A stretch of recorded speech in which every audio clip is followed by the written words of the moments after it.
வணக்க நண்பர்களே, மற்றொரு கலந்துரையாடலில் இணைந்து கொள்கின்றோம். நீங்கள் பார்த்துக் கொண்டிருக்கின்ற ஒவ்வொரு வேளையுமே சர்வதேச நிலவரங்கள் மாறிக்கொண்டிருக்கின்றன. அந்த வகையில ஈரானினுடைய மின்சார தளங்கள் மீது தாக்குதலை நடத்துறதுக்கு அமெரிக்கா உறுதி பூண்டிருக்கிறது. இது 48 மணி நேரங்கள் வழங்கி இருக்கிறது. இது தொடர்பிலும் மற்றும் இந்த பிரச்சனை விரிவாகின்ற தொடர்பிலும் எங்களோடு உரையாடுவதற்காக ஹீரோஸ் முன்னாள் உறுப்பினர், சர்வதேச ஆய்வாளர், அசாட்டிக் அமைப்புடைய அகாடமிக் செக்ரட்டரி, உங்களுக்கு நன்கு அறிமுகமான ரவி சுந்தர்லிங்கம் அவர்கள் எங்களோடு இணைந்து கொள்கின்றார். வணக்கம் ரவி. வணக்கம் ஜெயவானன், சொல்லுங்க. என்ன நிலைமை? இந்த ஈரான் ட்ரம்ப் நினைத்தார் இதை ஒரு சில நாட்களுக்குள்ள முடித்திடலாம். மூன்று வாரத்தை கடந்துட்டு தரைப்படைகளையும் அனுப்புறதா, ஹோர்முஸை திறக்கிறதா என்று பல்வேறு விவாதங்களும் ஓடிக்கொண்டிருக்கு. ஒருக்கா நாங்கள் யுத்தத்துல வெண்டிட்டோம் என்றார், பிறகு சொல்றாரு எங்களுக்கு உதவி தேவை என்று, பிறகு சொல்றாரு தேவையில்லை என்று.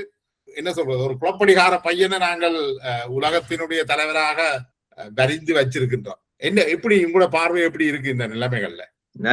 இப்ப நாங்கள் இதை தயவு செய்து மன்னிக்கணும். நாங்கள் ஒரு 3 பாகமா பார்க்கலாம்னு நினைக்கிறோம். முதலாவது, நாங்கள் இப்ப அமெரிக்கா சரி, இஸ்ரேல் சரி, இந்தியா சரி, நாங்கள் இவ்வளவு நம்பிக்கை வச்சுக்கிற இந்தியா எங்களுக்காக நிற்கும், உலகத்துல மன்னர மக்களுக்காக நிற்கும் என்ற ரீதிதான் நாங்கள் அதை பார்த்தாங்க. அப்ப சில விளக்கங்களாக்கள் ரவி, நீங்கள் இப்ப இந்தியா பற்றி என்ன சொல்றீங்கன்னா, சில நாங்கள் எதிராக அவளுக்கு விளக்கம் இல்லாம இருக்கும். என்ன இவர் கதைக்கிறாரு?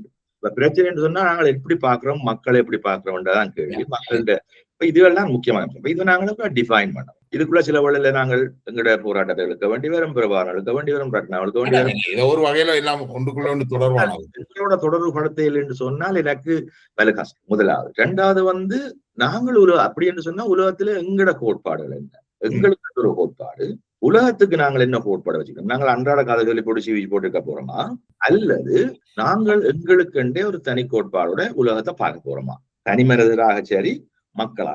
அப்ப மக்கள் சொல்லிக்க நாங்கள் அந்த தனிமனித விஷயங்களை நாங்கள் மக்களையும் ஒத்துழைங்கோண்டு பர்சுவேட் பண்ண பாக்குறோம். எங்கட கருத்தை ஏற்றுக்கொள்ளுங்கள், இந்த கோட்பாட்டின்படி நல்லம் என்று சொல்ல பாக்குறோம். இதை நாங்கள் செய்ய வழிகிறதான் உண்மையா நோக்கம் என்ன பொறுத்தவரை. இன்றைக்கு அப்ப நான் 3 விதமா பாக்குறேன். ஒன்று, கேந்திரமயப்படுத்தல என்ன நடந்திருக்கு. 2வது, அரசியல், பொருளாதாரம் அல்லது உங்களோட கோட்பாடுகள் துறையில என்ன நடந்திருக்கு, இப்ப இந்தியாண்ட வழக்கல்கள். அதே 3வது டெக்னாலஜி என்றதனுடைய வளர்ச்சியும் அதனுடைய எதிர்காலம் பார்வையில பார்க்கணும். நான் சில விஷயங்கள் துணிஞ்சு நான் சொல்ல யோசிக்கிறேன். இதை பிரிக்க அப்ப நீங்கள் எதை தொடங்குறீங்களோ எனக்கு அது பிரச்சனை, அதை தொடங்கி போறேன். இப்ப தொழில்நுட்பம் வலு முக்கியமானது. இந்தியான் யுத்தத்துல அமெரிக்கா, இஸ்ரேல் போன்ற நாடுகள் மிக வலுவான, மிக பலமான தொழில்நுட்ப சக்தியில கொண்டிருக்கிறார்கள். ஆனால் நாங்கள் ஏற்கனவே நீங்கள் கடந்த உரையாடல சொன்னது போல ஈரான் வெறும் தகர டப்பாவை அனுப்பி கேமை கொண்டு போகுது. அதை வெற்றிகரமாகவும் ஓரளவு கொண்டு போறார்கள்.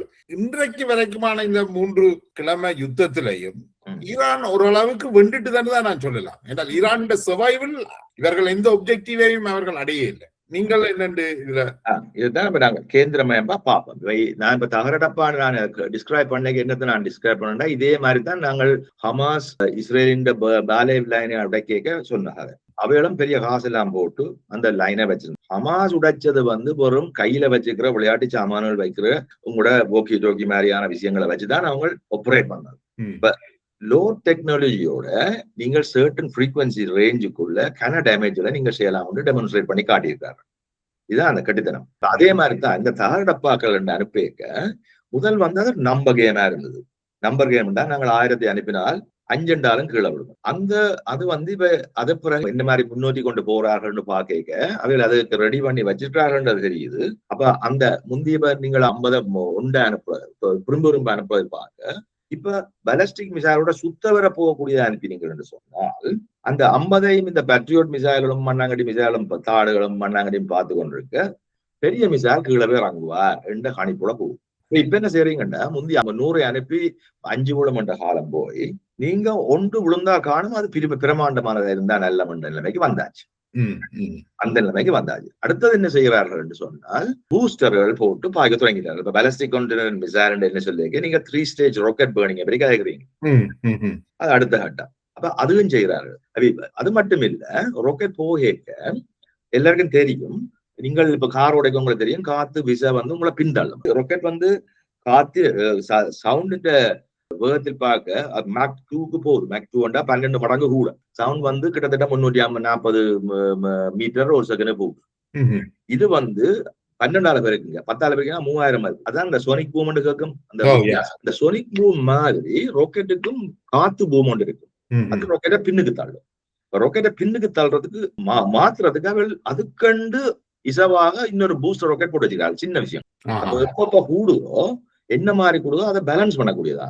அப்ப என்ன செய்யறாருன்னா அதை பாவிச்சே பிறகு நேவிகேஷனும் செய்ய பாக்குறாங்க. இப்ப உங்களுக்கு இதுக்கு ரியல் டைம் இன்ஃபர்மேஷன் வேணும். ரியல் டைம் இன்ஃபர்மேஷன் சொன்னா சேட்டலைட் இன்ஃபர்மேஷன் கான்ஸ்டன்ட்லி வரும். கான்ஸ்டன்ட்லி, அதாவது ரியல் செகண்ட்ஸ். உதாரணத்துக்கு சொல்லுகிறார்கள், சதாம் ஹுசேன் ஆர்மியை அடிக்கிறது காரணம் அந்த ரியல் டைம் செகண்ட்ல 10 ஒரு செகண்ட் வித்தியாசம் உண்டு. ரெண்டா சதாம் ஹுசேனை அடிச்சிருக்கலாம். அந்த காலத்து டெக்னாலஜில இவன் ஒரு 10 ஒரு செகண்ட் இவன் ஃபாஸ்டர். இந்த சிச்சுவேஷன் அவன் கைதூக்குற நிலைமைக்கு தான் இருக்கு. இருந்தா போல பார்த்தா சிச்சுவேஷன் மாறிடும் சுத்தான். அப்ப இன்றைக்கு என்ன நடந்திருக்குன்னா, இன்றைக்கு இவண்ட கணிப்பின் படிப்பை பேட்ரியோட்டிக் மிசைல் அதுகள் எல்லாம் 10⁻³ போயிடும். ஆனாலும் இவங்களையும் அது மாதிரி மேட்ச் பண்ண தொடங்கி. மேட்ச் பண்றது மட்டுமல்ல, அதுக்கு ஆக்கள் உடனே கதை சொல்றது சைனா கொடுக்குது ரியல் டைம் இன்ஃபர்மேஷன் அல்லது ரஷ்யா கொடுக்குது என்று கதை சொல்லுகிறாரு. உண்மையா இருக்கும். சிஸ்டங்கள் இப்ப சைனா சிஸ்டம் தான் அவர் காக்குறாங்க. பெடு பாவிக்கிறாரு, பெடு 2. இப்ப பெடு 2 பாவிக்கிறாருன்னு சொன்னா இந்த அர்த்தம் என்னதுன்னா, உங்களுக்கு தெரியும் ஸ்டாலிங் மஸ்கின் அவர்கிட்ட சேட்டலைட் என்ன அங்க ஒரு சேட்டலைட் கொண்டு பட வேண்டிய இன்ஃபர்மேஷன் பாஸ் பண்ணி அதுல ஸ்பீட் அது மாதிரி ஸ்பீடா வரும். அவர் 24 தான் வச்சுக்கிறார். விடுன்ற செட்டப்ல விடு 2 அவங்க இப்ப ஒரு 6 மாதம் தான் கொடுத்தவங்க. அது இப்ப செட்டப் பண்ணிட்டாங்கன்னு நினைக்கிறேன். அது 48 சேட்டலைட்ல தங்கிடும். Double size. அப்ப ஸ்பீட் ஆஃப் இன்ஃபர்மேஷன் பயங்கர ஃபாஸ்ட். சைனீஸ் கொடுத்த டெக்னாலஜிய நீங்கள் உங்களோட வெப்பன் சிஸ்டத்தோட அடாப்ட் பண்ணி இருந்தீங்கன்னு சொன்னால் இப்ப உங்களோட வெப்பன் நேவிகேட் பண்ணும். அடிக்க அதை விலத்தி போகும். கடைசி அடிச்ச பாலிஸ்டிக் மிசைல் அவன் ரேடருக்குள்ள வரையில்லைன்னு சொல்லப்படுது. வருது இல்ல, அதான் விலத்துறாங்க. So they can. அப்ப இப்ப ரேடர் என்ன, ஒரு லைட் அடிப்பீங்க, அது ஸ்பாட் பண்ணும் லேசர். அந்த ஸ்பாட்டை இமீடியட் கூட கார் ஸ்பீட் பண்ணி போறதை கண்டுபிடிச்சு போகுது. அதுதான். அப்ப அந்த போய் வர்ற வேகத்துக்குள்ள இவங்கிடம் பிஞ்ச் பண்ணிடுது. இவங்கட பக்கம் போய் அதுக்குள்ள. அப்ப இவள் அது மட்டும் இல்ல, அவங்க இப்ப இன்னொன்று கண்டுபிடிச்சிக்கிறாங்க. ஒரு கேஸ் மாதிரி ஒரு ஸ்டெல்த் பெம்பரை பூசுறது, அது இதை கலட்டுறதுக்கு ஏற்ற மாதிரி ஒரு கேஸ் மாதிரி ஒன்று அடிச்சுட்டு போறாங்க. அந்த கேஸ் பிளாஸ்மா, அதாவது சார்ஜ் கேஸ். அது இதை கன்ஃபியூஸ் பண்ணுது. வர்ற ராக்கெட்டை கன்ஃபியூஸ் பண்ணுது, சிக்னல்களை கன்ஃபியூஸ் பண்ணுது. அப்ப இப்ப you are looking at technology going one step further. இது ஏற்கனவே இப்ப இது நாங்கள் வெள்ளக்காரர் வச்சுக்கிறாங்கன்னு சொன்னா, ஒயிட் மேன் இந்தியா வச்சுக்கொண்டு புரியினால் எனக்கு இது இப்ப வர நம்பிக்கை குறையுது. அது புரியினா ஓரளவுக்கு நாங்கள் நம்பலாம். ஆனா ஈரான் வச்சிருக்கிறதுதான் முக்கியமான விஷயம். அப்ப இன்றைக்கு நீங்க ஒரு பக்கத்துல பாத்தீங்கன்னா சாங்ஷன் ஆக்களை உடைச்சு போடுன்னு சொன்னால், நீங்க ஈரான் மக்களா இருந்தீங்கன்னு சொன்னா சாங்ஷன் எவ்வளவு தூரம் உங்களை வளர்த்திருக்கிறது இந்த துறையில என்றதை நீங்கள் அறியலாம். அடுத்து பொதுவாகவே ஒரு இயல்பு சொல்லப்படுது, ஈரான்ல மக்களுடைய கல்வி அறிவு வீதம் பயங்கரம் அதிகமாக இருக்குன்னு சொல்லி, அது பெண்களுடைய வீதாசாரமும் மிக கணிசமான அளவு இருக்கு. இதுதான் இங்க பெரிய பிரச்சனை விஷயம். இதான் இப்ப மோடி இஸ்ரேல அங்கே நின்று எங்கினோ இருந்த ஒரு பரதேசிய கட்டிப்பிடி கேட்க நாங்க கேட்க வேணும், உங்களுக்கு ஹிஸ்டரி தெரியுமா? உங்களுக்கு பக்கத்துல இருக்கிற நாடு உங்களுக்கு இருக்கிற உறவின் ஹிஸ்டரி தெரியுமா? இதுக்கு நாங்க வருவோம். ஈரானியன் மக்கள் பெர்சியன் மக்கள் ஒரு பகுதி மட்டுமல்ல, மற்ற மக்களும் தான், பஸ்தூன்ஸும் தான், பலுச்சிஸும் தான், அட்வான்ஸ் ஆன மக்கள். ஒரு காலத்துல வெள்ளையர் வர்ற காலத்துல அவைகள் பெரிய அட்வான்ஸ். இன்றைக்கு நீங்கள் அவையோட கீழே மட்டம் தட்டி முஸ்லீம் சொல்லி ஆப்கானிஸ்தான் காஷ்மீர் எல்லாரையும் கீழே போட்டு கதைக்கிற கதைகள் பகுடி கதை. காஷ்மீர் இஸ் இந்த லாங்குவேஜ் ஹிந்திக்கு முதல் வந்த லாங்குவேஜ், எப்போ பிரகாசமா இருந்த லாங்குவேஜ். இதுங்களை தெரியாது, நாங்கள் கதைக்கிறேன். ஏன்னா நாங்கள் வெறும் ப்ரொபகண்டா மட்டும் வச்சிருக்கிறோம், அதோட தான் வாங்கி வச்சுக்கிறோம். அப்ப எங்களுக்கு கிடைக்கிற இன்ஃபர்மேஷன் அப்படியே சுவாச்சிட்டு அப்படியே வச்சிருக்கோம். எனவே திருப்பி வந்தோம்டா, பெர்சியன்ன்றது வேற, அரப்ன்றது வேற. பெர்சியன் மக்களோட தேவை வேற, அரப் மக்களோட தேவை வேற. அரப் மக்களோட புத்துயிர் பெட்ரோல் கண்டுபிடிச்சா பிறகு. பெர்சியன் பெட்ரோல் கண்டுபிடிக்க மாதிரி உலகத்துல முதலாவது சிவிலைசேஷனை கட்டினான். அலெக்சாண்டர் கிரேட் முதலாவது போய் டிஃபீட் பண்ணதுக்கு பிறகுதான் கிரீக் என்ற பிரதேசம் உருவானது. முதலாவது அவர் அலெக்சாண்டர் கிரீக்கன் அல்ல, அவர் உண்மையில உங்களுக்கு தெரியும் அவர் வேற சாதி ஆள், மெசடோனியன். ஆனா கிரீக் பேச அந்த காலத்துல ஒரு கொலோக்கியல் லாங்குவேஜ் பேசுறாங்க. சரி, இதுகள் பழைய ஹிஸ்டரி. அப்ப ஹிஸ்டரி தெரியாமல் நாங்கள் சில வேளையில ஆக்களை மட்டம் தட்டுறதும் கதைக்கிறதும் ஒன்றை உயர்த்தி கதைக்கிறதும் இன்னொரு டெக்னாலஜி மூவ் நம்முடைய அது பெருசு கதைக்கிறதும் எங்களுக்கு படிப்பிச்சுட்டாங்க. நாங்களும் நாய்க்குட்டிகள் மாதிரி இந்த வெஸ்டர்ன் மீடியாவின் ப்ரொபகண்டா வந்து இங்க உள்ளவற்ற டிஎன்ஏடையும் சேர்ற அளவுக்கு போகுது. இப்ப நாங்கள் சீவியாலம் நாங்கள் 300 வருஷம் எங்களை அடிமைத்தனத்துல பழக்கினபடியால் நாங்கள் அதை எப்பவும் ஏற்கிறதுக்கான போட் எல்லாம் வச்சுக்கிறோம் மண்டையில. அது கொழுவுறது சுகம் எங்களுக்கு. இந்த வெள்ளையண்டா அறிவு கூட வெள்ளையண்டா நல்லவர் வெள்ளையண்டா வல்லவர் என்ற அளவுக்கு சிந்தனை முறை இருக்கு. எல்லாம் இப்ப இல்லாட்ட அப்படி இல்லைன்னு சொன்னா ஆர்னல்ட் ஷ்வார்ஸ்நெகர் வந்து எல்லாரும் அடிச்சு உடைச்சிருவார், அல்லது மற்றவர் அவர் இன்னொரு தடியன் வருவார் அவர். இப்ப எங்களுக்கு படிச்சிருக்கீங்க, நீங்களெல்லாம் சின்னாக்கள், உங்களை ஒரு ஆளே தனியா எல்லாரையும் அடிச்சாகலிடுவார். பத்தாவது வெப்பன்ஸ் வந்து பயங்கரம். அப்ப நீங்கள் இப்ப பாக்குறது வந்து கிட்டத்தட்ட உங்களோட பிரம்மாவை வேற பார்த்த மாதிரி, எங்களோட வீமனை பார்த்த மாதிரி. இல்ல நாங்கள் இப்போ ஓரளவுக்கு விளங்கிக் கொள்ளணும் என்றா, வியட்நாம் போர் பற்றி அமெரிக்கா எடுத்த படங்கள் ஒன்றிலே அமெரிக்கா தோக்கியது. ஆனா வியட்நாம் போர்ல அமெரிக்கா தோந்து போச்சு. நாங்கள் இதை விளங்கிக் கொள்ளணும். இப்ப ஈரானை பற்றி இவர்கள் செய்கிற புரொபகண்டாவில, முல்லாக்களை பற்றி செய்கிற புரொபகண்டாவில எவ்வளவு தூரம் உண்மை இருக்கின்றது இன்னொரு பிரச்சனை. அங்க பிரச்சனை இருக்கின்றது உண்மை. இப்ப டெக்னாலஜி வந்தமென்றால் டெக்னாலஜி ரீதியில இப்ப என்ன ப்ரூவ் பண்ணி போட்டுக்கிட்டா எங்கட கேள்வி. முதலாவது வந்து நாங்கள் இப்ப அவதானிக்கிறது எங்களுக்கு தெரியாது. அதாவது இப்ப நான் கண்டதும் கேட்டதும் பிறகு நான் ஊகிச்சு எனக்கு கிரகிச்சு கொண்டதுதான் நான் கலைக்கிறேன். நான் பிள்ளையா இருக்கலாம். ஆனால் ஒன்று தெரியுது, ஃப்ரீக்வன்சி ரேஞ்சுகள்ல வெப்பன் சிஸ்டங்கள் இருக்கு. இவன் டோம்ன்றது வந்து 3 விதமான அடுக்குகள்ல தங்கி இருக்கு. இந்த 3 விதமான அடுக்குகளுக்கான ஃப்ரீக்வன்சி ரேஞ்சுகளையும் பூகங்களையும் நீங்க கண்டுபிடிச்சீங்கன்னா இங்க பென்ட்ரேட் பண்ணலாம். அதை விட வேற வகைகள் இருக்கு. அதாவது நீங்கள் கெமிக்கலை பாய்க்கலாம். இப்ப இந்த F-35 அடிச்சேன்னு கதைக்கிறாங்களானே, அது அடிக்கிறது சின்ன விஷயம் இல்லையா, ஸ்டெல்த் போம். அதாவது நீங்கள் ரேடாரால கண்டுபிடிக்க முடியாது. ஸ்டெல்த் சொல்லிக்க நீங்கள் ரேடால கண்டுபிடிக்க முடியாது போறீங்க.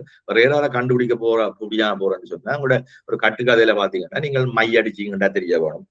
அப்படி ஏதாவது ஒரு கட்டுக்கதை. அப்ப மையன்னு சொன்னா உடனே நாங்கள் ஒரு மையன்னு பார்க்காமல் அது எலக்ட்ரானிக் மையா பார்க்கலாம், பிளாஸ்மா மையா பார்க்கலாம். இப்ப என்னத்தை அடிச்சு சுட்டாருன்னு தெரியும். அப்ப அப்படி அடிச்சு தெரிஞ்சேன்னா அப்புறம் சாதாரண கண்ணாலே சுட்டு விட்டுடலாம். சரி, இதுதான் அந்த வெக்கட்டுத்தனம். அப்ப இப்ப இரானியன்ஸ் அப்ப டெக்னாலஜின்றதுக்கு ஒரு ஒரு விளக்கம் நாங்கள் கொடுக்க வேணும். என்னன்னா ஆக்கள் எங்களுக்கு பழக்கி வச்சிருக்கேன்னு சொன்னால், மேற்கத்திய சமுதாயம் டெக்னாலஜியில வளர்ந்த சமுதாயம் எங்களுக்கு படிப்பிச்சு வச்சிருக்கு. நாங்களும் மார்க்சிஸ்டாக திருப்பி அதை சொன்னோம். அதாவது மேன் அண்ட் ஆரண்டு கேட்டால் அவன் கருவி செய்யும் அனிமல். இது கேள்விக்குறி. இப்ப அவன் கருவி செய்யற மனுஷனா இருந்தால் நாளைக்கு அவன் ஏஐக்கு கீழே இருக்க போறான். அப்ப அவன் கல்விக்கு அடிமையானவன். அது இப்ப கான்ட்ரடிக்ஷன். அப்ப இப்ப மார்க்சிசம் பிழைக்க போகுது. அப்படி கதைச்சு அந்த லைன்ல போனால், அந்த லீனியாரிட்டியில போனோம்டா ஏஐ எங்களும் பார்க்க வேகமாக திறமையாக சொன்னா அப்புறம் மனுஷன் படைச்சது தண்ணில் பார்க்க பக்கம் வேண்டாம், மனுஷன் கருவி செய்யும் அனிமல் சொல்றோம். அப்ப கான்ட்ரடிக்ஷன் வருது. அப்ப முதலாவது அது. ரெண்டாவது வந்து ஆக்கள் இந்த ஏஐ எல்லாம் கதைக்கிறார்கள். அதுக்கு தேவையான எனர்ஜியோ அது மனுஷனால உண்மையா கொடுக்க முடியுமோன்ற கதை கதைக்கிறே இல்லை. ஏஐ இருக்குது, ஏஐ ஏற்கனவே இருக்கு, கூட ஜீவில இருக்கு, இப்ப இருக்குது. நாங்கள் இப்ப காய்ச்சல் இருக்கும். அதாவது ஏஐ ப்ரோசஸரை தான் நாங்கள் ஏஐ என்று நாங்கள் உயர்த்தி கதைக்கிறது வந்து மிகவும் திறமையான ப்ரோசஸரை பற்றி கதைக்கிறோம். அப்ப அந்த ப்ரோசஸஸ் தனி ஒன்று அல்ல, அது நெட்வொர்க்கிங் ப்ரோசஸஸ். என்ன மாதிரி உங்களோட ஸ்டாலிங்கோ அல்லது பிடுவோ வேலை செய்யுதோ அது ஒரு ஏஐ தான். பல விதமான செலஸ்ட்ரியல் மாதிரி வந்துடுவார்கள், ஒரு யூனிவர்ஸ் மாதிரி. அப்படியான சிஸ்டம் வந்து ஒரு சிஸ்டம் ஒழிய ஒரு தனி கம்ப்யூட்டர் இல்ல. கதைக்கு பார்த்தா தனி கம்ப்யூட்டர் முதலாவது. ரெண்டாவது வந்து ஒரு ஏஐ சிஸ்டத்தை நீங்க ரன் பண்ணதுக்கு இன்னைக்கு சென்னையில நீங்க ஒரு ஏஐ சிஸ்டம் சென்னையில எரிகிற லைட் எல்லாத்தையும் நூத்து கொடுத்தா அது செய்யலாம். உங்களோட எனர்ஜி இல்ல. அப்ப 6 ஒன்றைக்கு அனுப்பினாங்க ஸ்ரீலங்கால ஏஐ கப்பா வளர்க்கலாம். ஸ்ரீலங்கால வெனிஸ்டே நைட் நூத்து போட்டு சிரிக்க போயினோம். அமெரிக்காட்ட கடன் வாங்கி பெட்ரோல் வாங்கினோம். ரைட். அப்ப நீங்கள் என்னன்னு நீங்கள் ஏஐ அங்க செய்ய போறீங்கன்னு சும்மா காட்டுக்கதை அழைக்கிறீங்கன்னு அவ்வளவு இல்லை. எங்கிட்ட இருக்கிற சன்லைட் எடுத்து குக் பண்றதுக்கு இன்னொரு குக்கர் செய்ய முடியல எங்களால. அப்ப நாங்கள் என்ன கலைக்கிறோம் சில வேளையில எங்கட புறப்பகின்றாலே நாங்கள் நம்பி எங்களுக்குள்ளே செய்விச்சு வெதும்பி சாகிறோம். அப்ப எங்களுக்கு இப்ப டெக்னாலஜிக்கும் ஒரு எல்லை இருக்குன்றதை நாங்கள் உணர போகணும். இப்ப உதாரணத்துக்கு கம்ப்யூட்டர் வர முதல் நீங்கள் பிறந்திருக்க மாட்டீங்க. I don't know. நான் இங்க கம்ப்யூட்டர் இங்க வந்த யூனிவர்சிட்டிக்கு வந்த ஃபர்ஸ்ட் டைம் போனோடனே கம்ப்யூட்டர்ன்றது பெரிய ரூம். அதான் பெரிய ரூம், அதுதான் கம்ப்யூட்டர். நீங்கள் ஒரு பெரிய ரூமா தான் இருக்கும். ரூம் அங்க போய் நீங்கள் டைப் பண்ணி ஒரு மட்டையில ஓட்ட போட்டு அதை இன்னொன்றுக்கு ஓட்டி அது பிறகு வாய்ச்சி திருப்பி ஒரு பெரிய பேப்பர் இருக்கு. அந்த பேப்பரை வாய்ச்சி நீங்கள் உங்களோட ப்ரோக்ராம வாசிக்கணும். நீங்க கண்ணால வாய்ச்சி புள்ள பிடிக்கணும். உங்களோட லூப்புகள் ரிப்பீட் ப்ரோக்ராம்கள் எல்லாம் நீங்க கண்டுபிடிக்கணும். Almost impossible. இப்ப நான் ஒன்னும் செய்ய தேவையில்லை, பட்டனை தட்டி விட தண்டை வளர்ச்சி. அதான் ஏஐ. அப்ப இந்த பிரச்சனை சொன்னா அதை எல்லாத்தையும் சேர்த்து வச்சு கணக்க ப்ரோசஸ்ல போய் அதை செய்து டைம் வேஸ்ட் குறைக்குது. அவ்வளவுதான். எனிவே அப்ப அந்த கட்டம் வந்து அதுக்கு முதல் இருந்தது என்னன்னு கேட்டீங்கன்றதான் நான் பாரு. அதான் முக்கியம். அதுக்கு நாங்க கண்டதெல்லாம் கெமிஸ்ட்ரி சரியா அது வளர்ந்துட்டு போகுது, ஜெனட்டிக்ஸ் ஒன்று வந்தது, அது வளர்ந்துட்டு போச்சு, அதுக்கும் ஒரு பெரிய இது வந்துட்டு நாங்கள் உலகம் எல்லாம் அது இருந்தா அப்ப அது வந்து வளர்ந்து வந்து பிறகு இப்படி ஒரு பிளாட்டோக்கு போயிடுச்சு. அந்த பிளாட்டோ காலத்துல கம்ப்யூட்டர் டேக் ஓவர். அப்ப ஒவ்வொன்றுக்கும் ஒரு பிளாட்டோ இருக்குது. பிளாட்டோட சமதரை வளர்ந்துட்டு போவிடும், கொஞ்சம் வளர்ச்சி ஒரு இருக்குன்னு சொல்ல வாரீங்க. இதுதான் சொல்ல வரேன். அப்ப இந்த டெக்னாலஜிகளுக்கும் ஒரு சமதரை இருக்கு. இப்ப ஈரானுடைய அச்சீவ்மெண்ட் அதை காட்டுது. அதாவது சாதாரண மனுஷர்கள் நீங்க சொல்ற பெரிய பயங்கரமான டெக்னாலஜி அச்சீவ் பண்ண முடியுது என்று சொன்னால் அந்த கேப் குறையுது என்ற அர்த்தம் அதனுடைய ஏத்து வேகம் குறையுது என்ற அர்த்தம். கிரேடியன்ட் இங்கிலீஷ்ல சொன்னா கிரேடியன்ட், அந்த செங்குத்துக்கு மாத்தி சொல்லுவாங்க அந்த அது குறையுது. அப்ப இப்படி செங்குத்தா போய் கொண்டு வந்தவர் இப்ப இப்படி மாறிக்கொண்டு போறோம். இப்ப கீழே இருக்கிற கட்ச் பண்ணி கொண்டு வர. இதுக்கு பிறகு இந்த கம்ப்யூட்டருக்கு பிறகு நீங்கள் ஏஐ தான் ரெவல்யூஷன் சொன்னீங்கன்னு சொன்னா என்ன மாதிரி கெமிஸ்ட்ரியில இருந்து பயாலஜில இருந்து பிறகு அப்படி மாறி கம்ப்யூட்டர் வந்ததோ, கம்ப்யூட்டர் அடுத்த என்னன்னு கேட்கிறத விட்டுட்டு கம்ப்யூட்டர் தான் நான் 11 சொல்றவே மடையாருன்னு சொல்றேன். அதனுடைய தான் ஏஐ என்றது ஆகும். சரியா? எந்த பாயிண்ட் ஆஃப் வியூ. ஏன்னா முதலாவது அவனுக்கு எனர்ஜி கெப்பாசிட்டி இல்ல. எனக்கு ஒன்று வருது என்னன்னா எலான் மாஸ்க்கும் சீனாவுடைய அலிபாபாவுடைய போட்டி ஒரு உரையாடல்ல சொல்லி நம்ம எலான் மாஸ்க் ஆர்குமெண்ட் வந்து ஏஐ வந்துட்டு ஏஐயோட மனுஷன் போட்டி போடலாம். அப்ப அலிபாபாண்ட அவற்றை ஆர்குமெண்ட் வந்து ஏஐ வந்தா நீ ஏஐயோட போட்டி போடு, நீ என் மனுஷனோட போட்டி போடுற. எக்ஸாக்ட்லி. இது சரியான இப்படியான மக்குத்தனமான கதைக்கிறாக்கள் வந்து பொதுவிலே அதுல வெற்றியானாக்கள். இப்ப நாங்கள் என்ன செய்யறோம், இப்ப நாங்கள் ஒன்றுக்குள்ள போய் வெற்றியை கண்டமா அதான் பெருசுன்னு சொல்லி எங்களுக்கு அதுல தேவை. ஏன்னா அதை விட்டா நாங்கள் இல்லை. சரி, இதான் பிரச்சனை.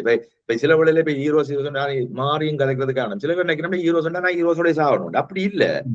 ஹீரோஸ் நாங்களும் கம்யூனிஸ்ட் பார்ட்டி எவ்வளவு தெரிஞ்சாங்களா, அதுக்கு வேறு என்ன தெரிஞ்சாங்க, எல்லாம் ஒரு வளர்ச்சிக்கான கட்டம் ஒழிய அதுலயே சாகணும் இல்ல.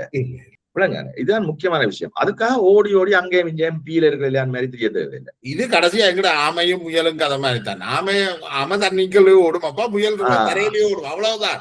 அவ்வளவு. அப்ப இப்ப நாங்க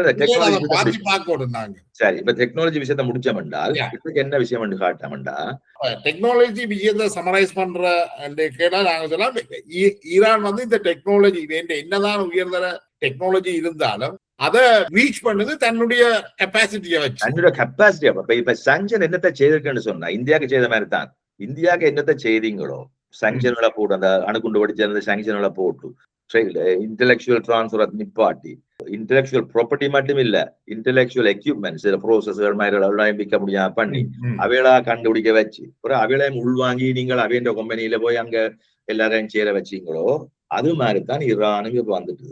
ஈரான் வந்து இன்றைக்கு இஸ்ரேல் என்ன மாதிரி அந்த இடத்துல ஒரு முக்கியமான பார்ட்னரா வந்து அமெரிக்கனுக்கு டெக்னாலஜி விஷயத்துல. இப்ப ஈரான் சொல்லுது நானும் ஆரோடைய பார்ட்னர்ஷிப்புக்கு தயார், நான் வளர்ந்து விட்டேன் போயிட்டிடம் போல இருக்கு. அப்படி இல்லையா? வந்துட்டாரு இல்ல, அந்த லெவலுக்கு வந்து விட்டாரு. இப்ப பிரச்சனை சொன்னா ஆரோடைய சேர போயிடும். இப்ப பார்ட்னர்ஷிப் அவளுக்கு ஏறும், அவளால் ஏறும், அவளுக்கு வேர்த் இருக்குது, அவளை வச்சுக்கொண்டு இன்னொரு கட்டம் போகலாம்னு ஒரு இன்வெஸ்டர் யோசிக்கிறதுல பிள்ளை இல்லை. அவருக்கு சமனான அவருக்கு கிட்டத்தட்ட ஈடான யோசிக்கிறதுல பிள்ளை இல்லை. அப்ப இப்ப இருந்தாப்புல பார்த்தால் இந்தியாவுக்கு போட்டி போடுறதுக்கு அங்க இன்டெலக்சுவல் கெப்பாசிட்டியோட ஈரான் இருக்கு. இந்தியான முசுப்பாதியான விஷயம். இஸ்ரேலோட போட்டி போடுறதுக்கும் இருக்கு. இப்ப இந்தியா மேட் பண்ண சாய்ஸை பற்றி தான் நாங்கள் கேட்கணும். சரியா? முதலாவது அது ஒரு பக்கம். டெக்னாலஜி வந்தோம் என்றால் இப்ப என்னதை ப்ரூவ் பண்ணிக்கிறோம்? முதலாவது வந்து நாங்கள் இப்ப காட்டிட்டோம் டெக்னாலஜி. எந்த பர்சனல் வியூ வந்து எல்லாத்துக்கும் ஒரு பிளாட்டோ இருக்குது. கம்ப்யூட்டர் டெக்னாலஜிக்கு ஒரு பிளாட்டோ வருது. அதை நான் துணிஞ்சு சொல்றேன். பிளாட்டோ சொல்றதை விடுவோம். நான் பெரியாக்கள் வந்து மடையாண்டா அதை பற்றி எனக்கு கவலை இல்லை. ரெண்டாவது வந்து நான் சொல்றேன்டா என்ன, இது ஒரு anthropological scientific history, right? Not scientific history on its own. சரியா? அதாவது மனுஷனை முடிச்ச சயின்ஸை வச்சு நான் சொல்றேன் அதுக்கு ஒரு முடிவு இருக்கு, எல்லை இருக்கு. அது பிளாட்டோவா போகும், நீங்க புழுகி கொண்டிருக்கோம். ரெண்டாவது வந்து இப்ப டிஎன்ஏ பற்றி புழுகுறத போலீஸ் தான் புழுகும். யார் புழுகினம் டிஎன்ஏ பற்றி? நாங்கள் கொஞ்சம் பேர் புழுகினா தமிழன் அது தமிழன் இது மற்றாக்கள் ஒருத்தரும் கேட்கறல. அதுல முன்னேற்றம் ஒன்றும் இல்லை பெருசா, ரைட்டா? அதுல இருக்க சின்ன சின்ன விஷயங்களை கண்டுபிடிச்சு இதுல தூக்கி அதுல வச்சுட்டு பெருசுன்னு சொல்றாங்களாம் இருக்குனே ஒழி அதுல ஈடுபடுறாங்க. பெரிய அடிச்சு அங்க அடுத்த கட்டம் கொண்டு வரதுக்கு டிஎன்ஏ தாங்கிட்டு, ரைட்? அது மாதிரி கம்ப்யூட்டருக்கு வந்துட்டுன்னு நான் சொல்றேன். அதை விட முக்கியமான போயின்னு சொன்னா இந்த டெக்னாலஜியை வச்சு நான் சொல்றேன் இன்றைக்கு மிடில் ஈஸ்ட்ல 3 மிடில் ஈஸ்ட் அந்த இந்திய பிராந்தியத்துல, இந்திய பிராந்தியம் மட்டும் சொல்லுவோம் ஏன்னா நான் எப்பவும் ஈரோஷியா தான் மண்டையை வச்சுக்கிறேன். இன்னைக்கு இஸ்ரேல் நிச்சயமா ஒரு டெக்னாலஜிக்கல் பாயிண்ட், ரைட்? மற்றது இந்தியா இஸ் டெக்னாலஜிக்கல் பாயிண்ட், ஒரு டவுட்டும் இல்லை. ஈரான் இப்ப புதுசா முளைச்சிருக்க டெக்னாலஜிக்கல் பாயிண்ட் மையம். ம். இந்த மையங்களை என்ன மாதிரி இழுக்க போயினோம்ன்றதான் கேந்திர முக்கியத்துவமான விஷயம். கேந்திர விஷயத்துல நீங்க உடனடியா நீங்க பார்த்து சொல்லலாம் சண்டையில இவர் முக்கியமானு பாத்தீங்க, அதுவும் தான் இப்ப போகுது ஈரானுக்கு சாதகம். இது 2வது கட்டத்துக்கு வந்துட்டோம். கேந்திர முக்கியம் எடுத்தீங்கன்னா இன்னைக்கு மிசைல்கள் எடுத்தீங்கன்னா மிசைல் நாங்கள் ஏற்கனவே வச்சுட்டோம், எங்கேயோ போகுது என்னவோ செய்யலாம். அப்ப இன்றைக்கு வந்த நியூஸ் எடுத்து பாத்தீங்கன்னா நியூக்ளியர் சைட்டை அவன் அடிக்க முடியும் என்றால் பக்கத்துல விழும் என்று சொன்னால் ரைட் ஏதோ விதத்துல ரைட் உங்களோட இஸ்ரேலுக்கு ஒரு பொம் காணும் உடைக்கிறதுக்கு. அது ஒரு சின்ன நாடு தானே, ஒரு பொம் கண்ட்ரி. நீங்கள் முதலாவது வந்து இப்ப அணுகுண்டு எடுப்போம். அணுகுண்டு எடுத்தீங்கன்னா அணுகுண்டு இப்ப நானும் தான் படிச்சுக்கிறேன், அணுகுண்டு செய்ய தெரியும், எனக்கு பேரளவுல செய்ய தெரியும். உண்மையா செய்ய முடியுமோ? இல்ல இல்ல. அதுக்கு சாமான் இல்லாதன்றதில்ல காரணம், எனக்கு அந்த டெக்னாலஜி தெரியாது. டெக்னாலஜி சொல்லி அது என்ஜினியரிங் சைட். காரை கட்டலாம், காரை பத்தி நான் டிசைன் பண்ண கார் செய்ய முடியுமா என்னால? அதுக்கு இப்ப என்ன நடக்குன்னா எல்லாம் கம்ப்யூட்டர் சிமுலேஷன். அப்ப கம்ப்யூட்டர் சிமுலேஷன் உதாரணத்துக்கு எந்த பிள்ளைகளுக்கு நான் படிப்பிக்க நான் அமெரிக்கன் யூனிவர்சிட்டி கொலம்பியா யூனிவர்சிட்டிக்காரன் கேட்டு அவன் தந்த சிமுலேஷன் வந்தவன் பில்டிங்கள் காட்டுறதுக்கு இருக்கிற ப்ரோக்ராம். அப்ப இந்த பிள்ளைகளுக்கு கொடுத்தான் செய்யுங்களா, செய்து காட்டுங்கணும். அப்ப நீங்கள் உடைச்சு பார்க்க தேவையில்லை, கட்டி பார்க்க தேவையில்லை, ஒன்றும் மாடல்கள் செய்ய தேவையில்லை. அதுலயே மாடல் செய்து அதுலயே உடைச்சு பார்த்து பிறகு அதை சரி வர்றதை நீங்க செய்து அதை டெஸ்ட் பண்ணி பார்த்து சரி ஒன்று செக் பண்ண அந்த அளவுக்கு வந்தா பிறகு நியூக்ளியர் பமும் அதே மாதிரி தான். அந்த முந்தின காலத்துல தேவைப்பட்ட இந்த பில்டிங்குகள் இதுகள் எல்லாம் பெருசா தேவையில்லை எங்களுக்கு, தேவையில்லை. அதாவது குண்டு வெடிச்சு பார்க்க தேவையில்லை. நீங்க செய்ய குண்டு வெடிக்கும் என்ற நம்பிக்கையோட அனுப்பலாம். வெடிக்காம போனா குறைஞ்சபட்சம் தூளா கொட்டி போட்டு வேற நியூக்ளியர் மெட்டீரியல். அது பிறகு கண்ட்ரி துளைஞ்சுது, செர்னோபில் நடந்த மாதிரி. டர்ட்டி பம்னு சொல்றவங்க.